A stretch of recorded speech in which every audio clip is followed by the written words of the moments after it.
नमस्कार साथियों, स्वागत है आप सभी का हमारे YouTube channel RPSC GK with Amar sir पर।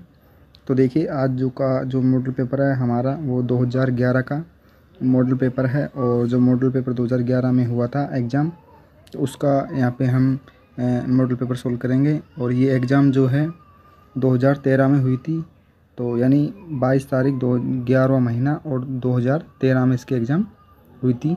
लेकिन जो ये भर्ती थी वो 2011 की थी, लेकिन 13 में इसका एग्ज़ाम हुआ था। तो देखिए हम इस पेपर को यहाँ पे सोल्व करेंगे। इससे तो देखिए पहला प्रश्न जो है हमारा इस पेपर का वो यहाँ पे हम देखेंगे। तो देखिए पहला प्रश्न है हमारा यहाँ पे, राजस्थान में स्वतंत्रता संघर्ष के दौरान 1921 और 22 में भील आंदोलन का नेतृत्व किया था। तो देखिए 1921 और 22 में जो भील आंदोलन हुआ था उसका नेतृत्व किसने किया था। तो 21 और 22 के समय जो भील आंदोलन हुआ था, तो इसका यहाँ पे नेतृत्व किसने किया था, तो वो थे हमारे मोतीलाल तेजावत। इन्होंने 1921 और 22 के अंदर भील जो आंदोलन हुआ था उसका नेतृत्व इन्होंने किया था। और इसमें जो राइट आंसर है वो हो जाएगा मोतीलाल तेजावत। इन्होंने यहाँ पे इसका नेतृत्व किया था। चलिए अगले प्रश्न की ओर हम यहाँ पे बढ़ते हैं। दूसरा प्रश्न है हमारा, देखिए यहाँ पे बिजोलिया किसान आंदोलन 1913, बिजोलिया किसान आंदोलन 1913 का नेतृत्व किसने किया। तो देखिए जो बिजोलिया आंदोलन हुआ था उसका जो नेतृत्व किसने किया, इसमें संदेह रखा है 1913 में। तो 13 में जो किसान आंदोलन हुआ था उसका नेतृत्व किसने किया था, तो यहाँ पे राइट आंसर हो जाएगा साधु सीताराम दास। इन्होंने जो है 1913 में सबसे पहले इन्होंने ही प्रथम चरण था उसका जो नेतृत्व किया था वो कौन थे, साधु सीताराम दास। तो प्रथम चरण में इन्होंने ही इसका नेतृत्व किया था। तो बिजोलिया किसान आंदोलन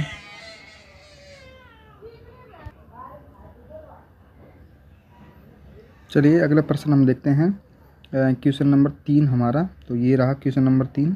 तो देखिए क्वेश्चन क्या है हमारा, कुमारपाल प्रबंधक में उल्लेख है कि चित्तौड़ के किले का निर्माण एक मौर्य राजा ने करवाया था, उस राजा का क्या नाम था। तो देखिए ये जो है क्वेश्चन थोड़ा अलग प्रकार का है और बिल्कुल ये सही भी है। प्रबंधक में जो कुमारपाल प्रबंधक है इसमें जो निर्माण है एक मौर्य राजा ने करवाया था, तो बिल्कुल ये राइट फैक्ट है। लेकिन वो कौन से राजा का नाम था, तो उनका नाम जो है क्या था। तो यहाँ पे देखिए काफ़ी बार RPSC द्वारा क्वेश्चन पूछा गया है, लेकिन इसमें बहुत सारे डाउटफुल होते हैं। तो यहाँ पे देखिए चित्रांगद है, ये भी सही है, और चित्रांग है, ये भी फैक्ट सही है। तो यहाँ पे दोनों फैक्ट जो है सही माने गए हैं काफ़ी क्वेश्चनों में। तो यहाँ पे राइट आंसर जो है चित्रांगद भी हो जाएगा। और अगर आप चित्रांग भी पूछ ले, चित्रांग बजाय, तो ये भी जो है सही है। तो दोनों फैक्ट इसमें सही है, चित्रांगद और चित्रांग। कहीं कहीं अभिलेखों में इसका चित्रांगद मिला है, कहीं चित्रांग भी मिला है। तो चित्तौड़ किले का जो निर्माण है वो मौर्य के राजा ने चित्रांगद या चित्रांग ने करवाया था। तो इसमें राइट आंसर जो है दोनों यहाँ पे हो जाएंगे। चलिए अगले प्रश्न की ओर यहाँ पे बढ़ते हैं। तो देखिए प्रश्न है हमारा, कन्नड़देव था।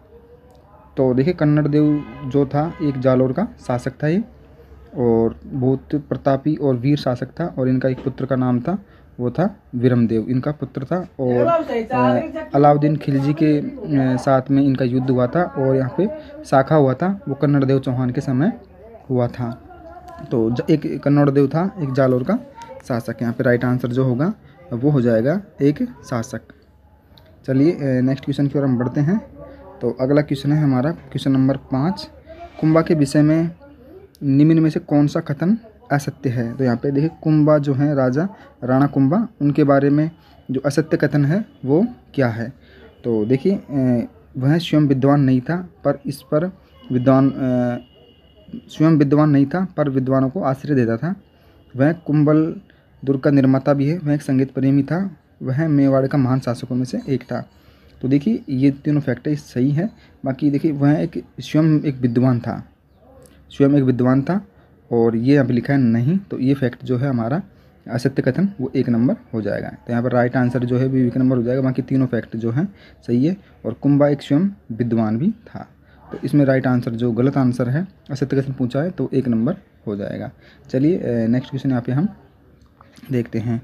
तो देखिए अगला क्वेश्चन है हमारा, राजस्थान सेवा संघ ने राजनीति जागरण फैलाने हेतु अजमेर से जिस साप्ताहिक पत्र का प्रकाशन प्रारंभ किया वह था। तो देखिए जो राजस्थान सेवा संघ राजनीतिक जागरण फैलाने का जो अजमेर के द्वारा जिस साप्ताहिक पत्र का प्रकाशन प्रारंभ किया वह क्या था, उसका नाम क्या था?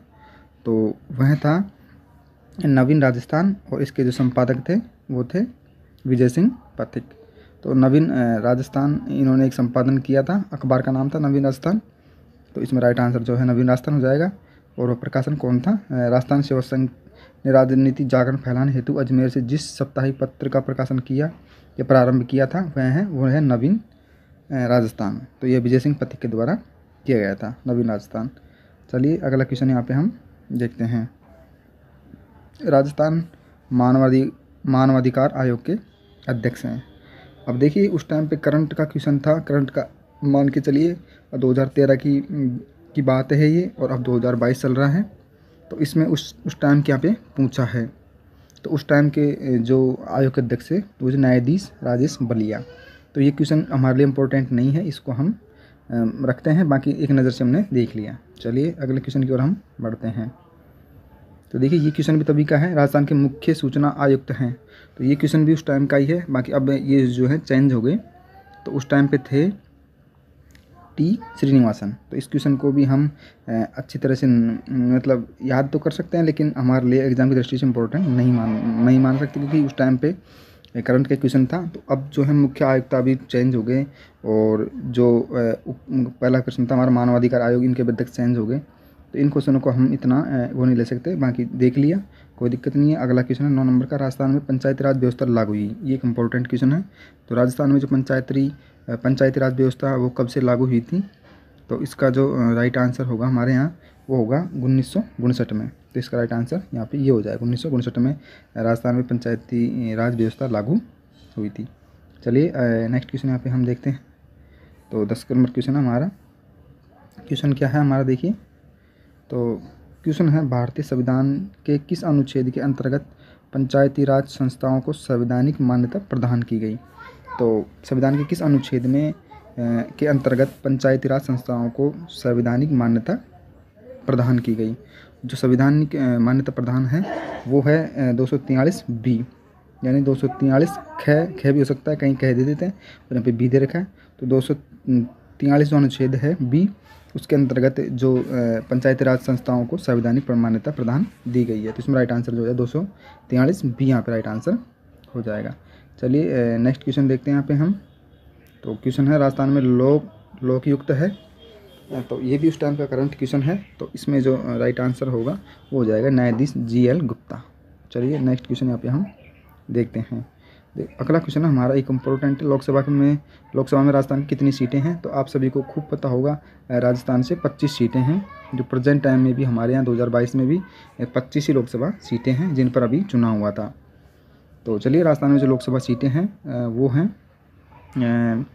25, और विधानसभा सीटें जो हैं वो हैं 200। ये बात आप ध्यान रखना। और 10 राज्यसभा सीटें हैं हमारे राजस्थान में। तो ये कुछ इंपॉर्टेंट थी बातें, ये हमने आपको बता दी। चलिए नेक्स्ट क्वेश्चन यहाँ पे हम देखते हैं। क्वेश्चन नंबर 13 जो है, राजस्थान में कौन सा शहर राष्ट्रीय राजधानी क्षेत्र के भाग है? तो ये क्वेश्चन भी एक अच्छा है और इम्पोर्टेंट क्वेश्चन है हमारे लिए। तो देखते हैं इस क्वेश्चन का हम राइट आंसर क्या है। तो राजस्थान का कौन सा शहर राष्ट्रीय राजधानी का क्षेत्र का भाग है? राष्ट्रीय राजधानी क्षेत्र का भाग है तो अलवर, ये हमारे दिल्ली के पास पड़ता है। तो अलवर दिल्ली के पास पड़ता है, इसलिए राष्ट्रीय शहर जो है राजधानी, इसका क्षेत्र थोड़ा सा भाग जो है दिल्ली के अंदर पड़ता है। तो इसमें राइट आंसर अलवर हो जाएगा। चलिए नेक्स्ट क्वेश्चन देखते हैं यहाँ पे हम। क्वेश्चन है हमारा, राजस्थान में तार भात की ओढ़नी किस वर्ग की महिलाओं में प्रचलित है? तो तार भात की ओढ़नी किस वर्ग की महिलाओं में प्रचलित है? तो तार भात की ओढ़नी जो है किस वर्ग की महिलाओं में प्रसिद्ध है? तो यहाँ पे जो राइट आंसर होगा वो यहाँ पे हो जाएगा आदिवासी, यानी 1 नंबर। तो आदिवासियों में ये तार भात की ओढ़नी जो है प्रसिद्ध है, आदिवासी इसमें राइट आंसर हो जाएगा। चलिए नेक्स्ट क्वेश्चन यहाँ पे हम देखते हैं। तो क्वेश्चन हमारा, भारत अमेरिका सिविल न्यूक्लियर विधेयक संसद में कब पारित हुआ? तो भारत अमेरिका सिविल न्यूक्लियर विधेयक संसद में कब पारित हुआ? तो ये भी इस टाइम का करंट का क्वेश्चन है, बाकी इसको हम यहाँ पे देख लेते हैं। तो इसमें जो है उस टाइम पे बोनस अंक दिया गया था, क्योंकि इसमें जो चारों आंसर हैं वो हुई ही फैक्ट नहीं है, तो इसको बोनस अंक में हम यहाँ पे डाल देते हैं। चलिए नेक्स्ट क्वेश्चन यहाँ पे हम देखते हैं। क्वेश्चन है हमारा, भारतीय विदेश नीति के निर्माण में जवाहरलाल नेहरू का महत्वपूर्ण योगदान था। जो विदेश नीति का निर्माण है उसमें जवाहरलाल नेहरू पीएम थे, उनका महत्वपूर्ण योगदान था। तो इसमें जो राइट आंसर है वो यहाँ पे हो जाएगा, एलंगनता एवं गुट निरपेक्ष विदेश नीति का अमलन करना। तो ये राइट नंबर इसमें राइट आंसर हो जाएगा। चलिए नेक्स्ट क्वेश्चन यहाँ पे हम देखते हैं। तो अगला क्वेश्चन है हमारा 17 नंबर का, किस भारतीय अधिनियम के अंतर्गत भारत को द्वैत शासन की स्थापना की गई? तो भारत में द्वैत शासन की स्थापना की गई, किस नियम के अंतर्गत भारत में द्वैत शासन की स्थापना की गई? तो इसमें जो राइट आंसर है वो हो जाएगा भारतीय अधिनियम 1919। भारतीय अधिनियम 1919 भारत में द्वैत शासन की जो है स्थापना की गई थी 1919 भारतीय अधिनियम के तहत। चलिए नेक्स्ट क्वेश्चन देखते हैं यहाँ पे हम।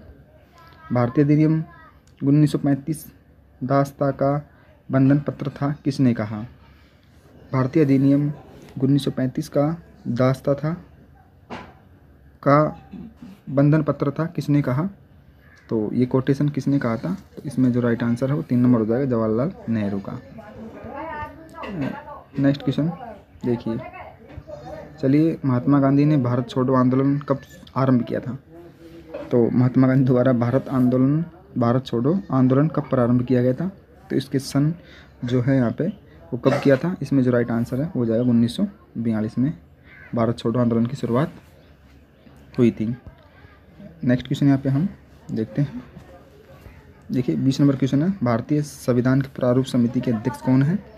तो ये आप सभी को खूब पता है, जो प्रारूप समिति थी उनके अध्यक्ष थे डॉक्टर भीमराव अम्बेडकर जी। तो इसका जो राइट आंसर है वो 1 नंबर हो जाएगा, प्रारूप समिति के अध्यक्ष थे डॉक्टर भीमराव अम्बेडकर।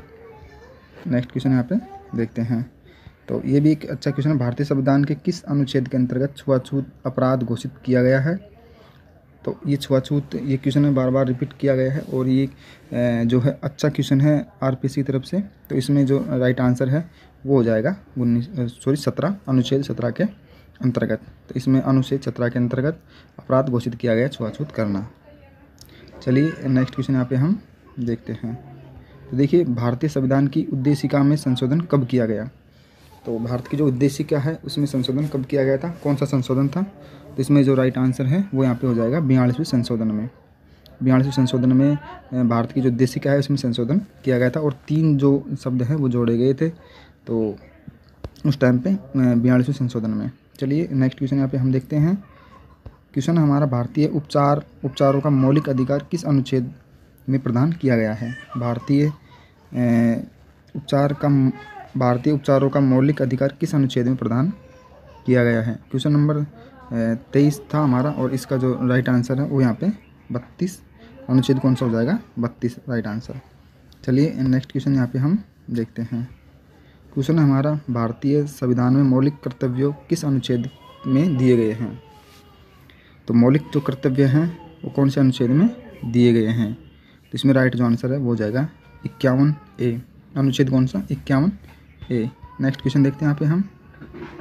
ये एक अच्छा क्वेश्चन है, भारत में राष्ट्रपति का चुनाव पद्धति क्या है? बहुत अच्छी क्वेश्चन है यहाँ पे हमारा। तो देखिए इसमें जो राइट आंसर होगा, भारत में जो राष्ट्रपति चुनाव पद्धति है वो है अनुपातिक प्रतिनिधि पद्धति के अनुसार एकल संक्रमणीय मत द्वारा। तो अनुपातिक प्रतिनिधित्व पद्धति के अनुसार एकल संक्रमणीय मत द्वारा, जिसमें राइट आंसर ये हो जाएगा। चलिए नेक्स्ट क्वेश्चन यहाँ पे हम देखते हैं। तो ये भी एक अच्छा क्वेश्चन है, संविधान के किस अनुच्छेद के अंतर्गत राष्ट्रपति पर महाभियोग चलाया जा सकता है? तो ये बहुत अच्छा क्वेश्चन है। महाभियोग जो राष्ट्रपति पे वो है 61। तो 61 के द्वारा जो है, अनुच्छेद 61 के द्वारा राष्ट्रपति पर महाभियोग चलाया जा सकता है। इसमें जो राइट आंसर होगा वो हो जाएगा 61 अनुच्छेद 61 के द्वारा महाभियोग चलाया जा सकता है। चलिए नेक्स्ट क्वेश्चन देखते हैं यहाँ पे हम। क्वेश्चन है हमारा 27 नंबर का, संविधान के किस अनुच्छेद के अंतर्गत राज्य में राष्ट्रपति शासन लागू होता है। तो कौन से अनुच्छेद के अनुसार राष्ट्रपति शासन, राज्य में राष्ट्रपति शासन लगाना हो तो वो कौन से अनुच्छेद के अनुसार होगा? तो यहाँ पे जो राइट आंसर है वो जाएगा 356 अनुच्छेद, 3 नंबर 356 इसके अनुच्छेद के अंतर्गत जो राज्य में राष्ट्रपति शासन लगाया जा सकता है, जो राज्यपाल के कहने पर राज्यपाल मांग कर सकता है राष्ट्रपति शासन लगाने की, तो वो जो है राष्ट्र शासन लगाया जा सकता है अनुच्छेद 356 के तहत। चलिए नेक्स्ट क्वेश्चन 28 नंबर का, भारतीय संविधान में जम्मू कश्मीर को विशेष दर्जा कब दिया गया? तो विशेष दर्जा जो है कब दिया गया था, कौन से अनुच्छेद में दिया गया है विशेष दर्जा जम्मू कश्मीर को, कौन से अनुच्छेद में? बाकी ये फिलहाल हटा दिया गया है और उस टाइम पे धारा 370 थी, आप सभी को पता है। तो ये जो धारा 370 फिलहाल वहाँ से हटा दी गई है। तो उस टाइम पे जो विशेष दर्जा था वो अनुच्छेद 370 के तहत था, लेकिन ये फिलहाल हटा दी गई है। क्वेश्चन नंबर 29 है हमारा, भारतीय संविधान में नीति निर्देशक तत्व कहाँ से लिए गए? तो नीति निर्देशक तत्व कहाँ से लिए गए भारत संविधान में? तो वो थे आयरलैंड के संविधान से, आयरलैंड के संविधान से, यहाँ पर राइट आंसर हो जाएगा। चलिए नेक्स्ट क्वेश्चन यहाँ पे हम देखते हैं। क्वेश्चन है हमारा 30 नंबर का, भारतीय संविधान के किस अनुच्छेद के अंतर्गत संशोधन किया जा सकता है? क्वेश्चन नंबर 30 है हमारा, भारतीय संविधान के किस अनुच्छेद के अंतर्गत संशोधन किया जा सकता है? इसका राइट आंसर हो जाएगा 368, अनुच्छेद 368। चलिए नेक्स्ट क्वेश्चन देखते हैं यहाँ पे हम। तो ये क्वेश्चन करंट अफेयर्स का था, 30 अगस्त 2011 को किन दो भारतीयों को मेस्को अवार्ड से सम्मानित किया गया? हरीश डांडे और नीलम मिश्रा। ये क्वेश्चन करंट का था उस टाइम का। चलिए नेक्स्ट क्वेश्चन, ये भी करंट क्वेश्चन है, केंद्रीय खेल मंत्री कौन है? तो 32 नंबर का जो राइट आंसर है इसमें हो जाएगा अजय माकन। ये करंट के क्वेश्चन है, बाकी इसको हम यहाँ पे नहीं देखेंगे क्योंकि करंट के क्वेश्चन हमारे यहाँ पे काम आने वाले नहीं हैं। तो करंट के क्वेश्चनों को मैं यहाँ से थोड़ा निकाल देता हूँ। अगले एक क्वेश्चन देखिए, ये भी एक अच्छा क्वेश्चन है, मानव अधिकार दिवस कब हर वर्ष में कब मनाया जाता है? 36 नंबर का क्वेश्चन है। 36 नंबर का जो क्वेश्चन है हमारा, इसमें राइट आंसर 10 दिसंबर को हो जाएगा, 10 दिसंबर को मनाया जाता है। देखिए नेक्स्ट क्वेश्चन है, अमेरिका राष्ट्रपति चुनाव प्रस्तावित है। ये भी क्वेश्चन जो है करंट का था उस टाइम पे। तो इसका जो राइट आंसर होगा यहाँ पे 2012 में, तो उस टाइम पे एक करंट का क्वेश्चन था, इसको हम यहाँ पे छोड़ देते हैं। चलिए नेक्स्ट क्वेश्चन यहाँ पे हम देखते हैं। तो देखिए ये जो क्वेश्चन है शिक्षा मनोविज्ञान के यहाँ पे आ गए, तो इनको भी यहाँ से हम निकाल देते हैं। अगला जो क्वेश्चन आएंगे हमारे जीके के, उनको हम यहाँ पे सोल्व करेंगे। अभी तो हमारे भूगोल के क्वेश्चन जो हैं बच रहे हैं और कुछ इतिहास के क्वेश्चन हैं उनको हमको देखना है, वो भी क्वेश्चन अभी बच रहे हैं हमारे। तो देखिए ये क्वेश्चन आ गया हमारा। चलिए भूगोल का जो क्वेश्चन है 62 नंबर का यहाँ पे क्वेश्चन है हमारा, भूगोल का 62 नंबर का क्वेश्चन है, क्वेश्चन नंबर 62। तो देखिए 62 नंबर का जो क्वेश्चन है हमारा, तो उसको यहाँ पे हम देखते हैं। 62 नंबर का जो क्वेश्चन है, देखिए राजस्थान का क्षेत्रफल 2011 में भारत के क्षेत्रफल का प्रतिशत भाग है। ये क्वेश्चन मैंने एक यूट्यूब पे डाला था, बहुत अच्छा क्वेश्चन है हमारा। तो राजस्थान का क्षेत्रफल है, राजस्थान का वो भारत के कितना प्रतिशत क्षेत्रफल है? तो इसका जो राइट आंसर है, राजस्थान का क्षेत्रफल 2011 में भारत के क्षेत्रफल का प्रतिशत है वो है 10.41। इसका राइट आंसर यहाँ पे हो जाएगा 10.41। ये क्वेश्चन बहुत इंपॉर्टेंट है, आपको ध्यान रखना है। नेक्स्ट क्वेश्चन देखते हैं, क्वेश्चन नंबर 63। तो 63 क्वेश्चन है, राजस्थान में 2011 में महिला साक्षरता दर, तो 2011 में महिला जो साक्षरता दर थी वो यहाँ पर आई थी 52.66। इसका राइट आंसर हो जाएगा। चलिए नेक्स्ट क्वेश्चन देखते हैं यहाँ पे हम। 2011 की जनगणना के अनुसार लिंग अनुपात है, तो देखिए प्रति 1000 पुरुषों पर स्त्रियों की संख्या। तो लिंग अनुपात आप सब समझते होंगे। तो 2011 के अनुसार जो लिंग अनुपात था वो था 926। तो 926 था 2011 की जनगणना के अनुसार। तो ये क्वेश्चन था हमारा 64 नंबर का और 226। चलिए नेक्स्ट क्वेश्चन यहाँ पे हम देखते हैं। 2011 की जनगणना के अनुसार जनसंख्या की दृष्टि से राजस्थान का स्थान है। तो यहाँ पे देखिए 2011 की जनगणना के अनुसार राजस्थान का जो यहाँ पे पूछा है जनसंख्या की दृष्टि से पूछा है। तो फिलहाल जो है एक नंबर पे जो है यूपी है फिलहाल के टाइम पे, तो लेकिन 2011 की हम यहाँ पे बात कर रहे हैं। तो इसका जो राइट आंसर होगा वो होगा 8वां। तो उस टाइम पे 8वां स्थान था राजस्थान का। अब फिलहाल जब गिनती होगी तो हो सकता है 2 नंबर पे राजस्थान आ जाए, बहुत जनसंख्या वृद्धि यहाँ पे हो रही है, लेकिन उस टाइम पे 8वां स्थान था। इसको यहाँ पे हम नेक्स्ट करते हैं। तो देखिए नेक्स्ट क्वेश्चन बहुत अच्छा है। देखिए क्वेश्चन नंबर 66, इतिहास का जो क्वेश्चन बहुत अच्छे लगते हैं मुझे। तो देखिए कर्नल जेम्स टोड ने निम्नलिखित में से किस युद्ध को मेवाड़ का मैराथन कहकर पुकारा। तो देखिए ये एक बहुत अच्छा क्वेश्चन है, जो मेवाड़ का मैराथन कर्नल टोड ने कहा था, और ये जो है दिवेर के युद्ध को कहा था। दिवेर का जो युद्ध हुआ था अमर सिंह के मध्य में और जलालुद्दीन जो अकबर था उसके चाचा के मध्य में युद्ध हुआ था, और इसमें अमर सिंह की विजय हुई थी। और ये महाराणा प्रताप की जो विजय की शुरुआत हुई थी वो दिवेर के युद्ध से हुई थी, और ये अमर सिंह और अकबर के चाचा के मध्य में लड़ा गया था। तो इसको जो कर्नल जेम्स टोड है उन्होंने मेवाड़ का मैराथन कहकर पुकारा था। तो इसमें राइट आंसर 2 नंबर हो जाएगा। चलिए नेक्स्ट क्वेश्चन देखते हैं। मरु विकास कार्यक्रम परियोजना है, तो उस टाइम पे करंट का था, केंद्र सरकार की योजना थी इस टाइम पे। देखिए वित्त आयोग 13वें वित्त आयोग अध्यक्ष हैं, 13वें वित्त आयोग अध्यक्ष। तो इसमें जो राइट आंसर होगा वो हो जाएगा यहाँ पे विजय केलकर, जो 13वें वित्त आयोग अध्यक्ष हैं। तो देखिए आपको क्रम भी जो है याद रखने होंगे, बार बार ये क्रम पूछे जा सकते हैं। चलिए नेक्स्ट क्वेश्चन यहाँ पे हम देखते हैं। तो कुछ युग्म मतलब निम्न में से कौन सा युग्म सम्मिलित नहीं है। तो देखिए प्रजामंडल हैं और जो हैं इनके संस्थापक के नाम हैं। तो इनमें जो जैसलमेर के राज्य के प्रजामंडल मिठाला व्यास, ये सही है। डूंगरपुर में भोगलाल पांड्या, बिल्कुल ये सही है। झालावाड़ में जो कन्हैयालाल मित्तल, लेकिन जयनारायण व्यास ये जयपुर के थे, बीकानेर के नहीं थे। तो ये यहाँ फैक्ट गलत है। इसका राइट आंसर जो है हो जाएगा जयनारायण व्यास, उन्होंने जयपुर की स्थापना की थी। देखते हैं नेक्स्ट क्वेश्चन यहाँ पे हम। देखिए क्वेश्चन है 70 नंबर का, हरित योजना कब आरंभ हुई। ये करंट का क्वेश्चन था 9-10 में। नेक्स्ट क्वेश्चन यहाँ पे हम देखते हैं, करंट का नहीं है सॉरी, ये क्वेश्चन एक इम्पोर्टेंट है, आप इसको देखना। हरित राजस्थान योजना कब प्रारंभ हुई, 2009 और 10 में। एक इम्पोर्टेंट क्वेश्चन है। चलिए नेक्स्ट क्वेश्चन देखते हैं। देश के 142 डेजर्स ब्लॉक राजस्थान के कितने डेजर्स ब्लॉक है, तो वो है 85। नेक्स्ट क्वेश्चन देखते हैं यहाँ पे हम 72 नंबर का। राजस्थान के चलिए नेक्स्ट क्वेश्चन हमारा 72 नंबर का। राजस्थान के किस शहर में सीमेंट का सर्वाधिक उत्पादन होता है। तो सीमेंट का जो सर्वाधिक उत्पन्न है वो चित्तौड़गढ़ में होता है। इसका राइट आंसर चित्तौड़गढ़ हो जाएगा। चलिए नेक्स्ट क्वेश्चन यहाँ पे हम देखते हैं 73 नंबर का। प्राकृतिक गैस आधारित शक्ति योजना स्थित है, वो है रामगढ़ में। शक्ति परियोजना स्थित है, गैस प्राकृतिक के आधार पर शक्ति परियोजना वो रामगढ़ में स्थित है। नेक्स्ट क्वेश्चन देख लिए।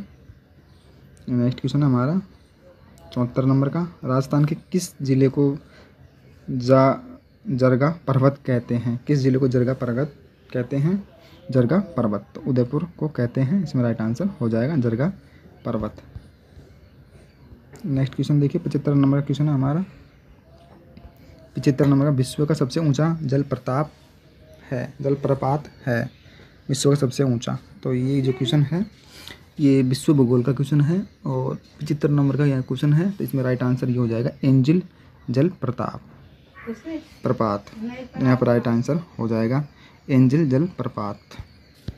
चलिए नेक्स्ट क्वेश्चन यहाँ पे हम देखते हैं। निम्न में से राजस्थान क्रिकेट बोर्ड के अध्यक्ष हैं। तो उस टाइम करंट का क्वेश्चन था, तो 2013 की बात यहाँ पे हो रही है। तो उस टाइम पे जो अध्यक्ष थे वो थे सीपी जोशी।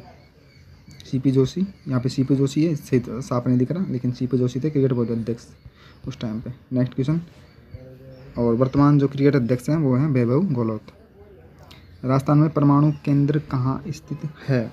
77 नंबर का क्वेश्चन है, और परमाणु केंद्र जो है वो रावतबाटा में स्थित है। रावतबाटा 1 नंबर इसका राइट आंसर हो जाएगा। चलिए नेक्स्ट क्वेश्चन देखते हैं यहाँ पे हम। बटनेर का किला 78 नंबर का क्वेश्चन है, और बटनेर का किला जो है कहाँ स्थित है, हनुमानगढ़ में। बटनेर का किला हनुमानगढ़ में स्थित है। चलिए नेक्स्ट क्वेश्चन देखते हैं यहाँ पे हम। राजस्थान में प्रदूषण किसके द्वारा नियंत्रण किया जा सकता है। तो राजस्थान में जो प्रदूषण हो रहा है किसके द्वारा नियंत्रण किया जा सकता है, राजस्थान प्रदूषण नियंत्रण बोर्ड के द्वारा। 4 नंबर का राइट आंसर हो जाएगा। नेक्स्ट क्वेश्चन देखते हैं हम यहाँ पे हम। तो राजस्थान में किस झील में पलाया झील है? राजस्थान के किस ज़िले में पलाया झील है? किस ज़िले में, कौन से ज़िले में जो पलाया झील है वो है जैसलमेर के अंदर। पलाया झील कहाँ पर है? जैसलमेर के अंतर्गत। 80 नंबर का ये क्वेश्चन था हमारा। अब देखिए नेक्स्ट क्वेश्चन यहाँ पे हम देखते हैं। अगला क्वेश्चन है हमारा, शिक्षा प्राप्ति का अधिकार कब लागू हुआ? 82 नंबर का क्वेश्चन है हमारा। तो शिक्षा का अधिकार प्राप्त लागू हुआ था अप्रैल 2010 में। और जब अब यहाँ से अगर इसे पूछ लिया जाए कि इसको लोकसभा में पारित कब हुआ, तो वो 2009 में हो गया था पारित तो, लेकिन जो लागू हुआ अप्रैल 2010 में हुआ था। तो इसमें राइट आंसर जो है अप्रैल 2010 यहाँ पे हो जाएगा। नेक्स्ट क्वेश्चन देख लेते हैं यहाँ पे हम। 83 नंबर क्वेश्चन है, 2011 की जनगणना है वो है 15वीं राष्ट्रीय जनगणना। 15वीं राष्ट्रीय जनगणना कब की है? 2011 के अंतर्गत। नेक्स्ट क्वेश्चन यहाँ पे हम देख लेते हैं। देख क्वेश्चन है, जलवायु परिवर्तन का कोहपन सम्मेलन हुआ 2009 में। जलवायु परिवर्तन का कोहपन सम्मेलन हुआ था 2009 में। चलिए नेक्स्ट क्वेश्चन देखते हैं यहाँ पे हम। 85 नंबर का क्वेश्चन है हमारा, विश्व पर्यावरण दिवस कब मनाया जाता है? आप सभी को पता है पर्यावरण दिवस 5 जून को मनाया जाता है, ये आप सभी को पता होगा। नेक्स्ट क्वेश्चन यहाँ पे हम देखते हैं। क्वेश्चन नंबर 86 है। तो क्वेश्चन है हमारा, राजस्थान की पहली, 86 नंबर का क्वेश्चन है, राजस्थान की पहली जातीय जनगणना प्रस्तावित हुई नवंबर 2011 से। जातीय जनगणना, ये भी एक इम्पोर्टेंट क्वेश्चन है, नवंबर 2011 से। चलिए नेक्स्ट क्वेश्चन देखते हैं यहाँ पे हम। 87 नंबर क्वेश्चन है, निम्नलिखित में से किस जनजाति का बालर नृत्य लोकप्रिय है? किस जनजाति का? तो 87 नंबर का जो क्वेश्चन है, तो ये बालर नृत्य है वो ग्रासी जनजाति का है। ग्रासिया जनजाति का बालर लोक नृत्य ग्रासी जनजाति का है लोकप्रिय नृत्य। देखिए अगला क्वेश्चन, माउंट आबू राजस्थान के किस, एक मिनट के, ये देखिए क्वेश्चन, माउंट आबू राजस्थान के माउंट आबू में दिलवाड़ा का प्रसिद्ध मंदिर है, तो वो है जैन मंदिर। आप सभी को पता है माउंट आबू के अंदर दिलवाड़ा में जैन मंदिर कला के हेतु प्रसिद्ध है। यहाँ पे जैन मंदिर कला हेतु प्रसिद्ध है। नेक्स्ट क्वेश्चन देखिए, बनी ठनी पेंटिंग, तो ये दोस्तों किशनगढ़ की, आप सभी को पता है किशनगढ़ अजमेर की बनी ठनी पेंटिंग, बहुत अच्छा क्वेश्चन है। बनी ठनी जो पेंटिंग है वो किशनगढ़ अजमेर की है। नेक्स्ट क्वेश्चन देखिए यहाँ पे, बेली कृष्ण रुक्मणी किस भाषा का ग्रंथ है? उत्तरी मारवाड़ी का ये ग्रंथ है। चलिए नेक्स्ट क्वेश्चन देखते हैं यहाँ पे हम। हिंदू पंचांग के अनुसार छोटी तीज का त्यौहार किस माह में मनाया जाता है? छोटी तीज का जो त्यौहार है वो कब मनाया जाता है? सावन में मनाया जाता है। राइट आंसर 1 नंबर हो जाएगा। चलिए नेक्स्ट क्वेश्चन देखते हैं यहाँ पे हम। क्वेश्चन हमारा, राजस्थान में सर्वाधिक महत्वपूर्ण लोक देवता माने गए हैं। सर्वाधिक महत्वपूर्ण जो लोक देवता माने गए हैं वो हैं तेजाजी। तेजाजी को सर्वाधिक महत्वपूर्ण लोक देवता माने गए हैं, तेजाजी को। चलिए नेक्स्ट क्वेश्चन देखते हैं यहाँ पे हम। क्वेश्चन है, महिलाएं नथ धारण करती है, तो आप सभी को पता है नथ जो है नाक में पहनी जाती है, नथ धारण करती है नाक में। नेक्स्ट क्वेश्चन देखिए, चित्तौड़ में स्थित विजय स्तंभ के निर्माता हैं, आप सभी को पता है कुंभा है। विजय स्तंभ का निर्माण या कीर्ति स्तंभ का निर्माण जो है महाराणा कुंभा ने करवाया था। और आप सभी को पता है कि 84 में से 32 किलो का निर्माण जो है महाराणा कुंभा ने करवाया है। तो विजय कीर्ति स्तंभ जो है महाराणा कुंभा ने बनवाया। चलिए 95 नंबर क्वेश्चन हमारा। तो क्वेश्चन है, निम्न में से किस क्षेत्र में सीताबाड़ी का मेला आयोजित होता है? सीताबाड़ी का मेला आयोजित होता है वो होता है हाडोती में। 1 नंबर इसका राइट आंसर हो जाएगा, हाडोती में। नेक्स्ट क्वेश्चन देखते हैं आप हम। 96 नंबर का क्वेश्चन हमारा, जयपुर में अधिकांश सांस्कृतिक गतिविधियाँ आयोजित होती हैं, तो जयपुर के अंदर जो अधिकांश सांस्कृतिक गतिविधियाँ आयोजित होती है वो जो है जवाहर कला केंद्र के अंदर है, जवाहर कला केंद्र में। नेक्स्ट क्वेश्चन देखते हैं यहाँ पे हम। तो क्वेश्चन है हमारा, जोधपुर के निकट ओसिया माताओं का मंदिर का निर्माण किसने करवाया? जोधपुर के निकट जो ओसिया माताओं का मंदिर निर्माण है वो करवाया था गुर्जर प्रतिहारों ने इनका निर्माण करवाया था। ये बहुत अच्छा क्वेश्चन है। और नेक्स्ट क्वेश्चन देखते हैं यहाँ पे हम। क्वेश्चन है हमारा, राणा सांगा और बाबर के मध्य में खानवा का युद्ध कब हुआ? तो 1527 में हुआ था। प्रथम युद्ध जो 1527 में हुआ था और उसमें बाबर की जीत हुई थी। नेक्स्ट क्वेश्चन यहाँ पे हम देखते हैं। तो क्वेश्चन है, महाराणा प्रताप का राज्याभिषेक कहाँ हुआ था? यह हुआ था तो महाराणा प्रताप का जो राज्याभिषेक हुआ था वो गोगुंदा के अंदर हुआ था। इसमें राइट आंसर हो जाएगा, राज्याभिषेक हुआ था गोगुंदा के अंदर। और अंतिम क्वेश्चन है हमारा 100 नंबर का। यहाँ पे देखिए, राष्ट्रीय अनुसूचित जाति आयोग के अध्यक्ष हैं, राष्ट्रीय अनुसूचित जाति आयोग के अध्यक्ष हैं वो है PL पूनिया। उस टाइम का करंट का क्वेश्चन है। देखिए ये 2011 का जो क्वेश्चन पेपर था वो हमने यहाँ पे सोल्व किया है 2011 का। और ऐसे इंपॉर्टेंट क्वेश्चन पेपर मैं यहाँ पे लेकर आऊँगा। आप चैनल पर नए हो तो चैनल को सब्सक्राइब कर लेना, साथ ही बेल आइकन को प्रेस कर लेना। अगर आप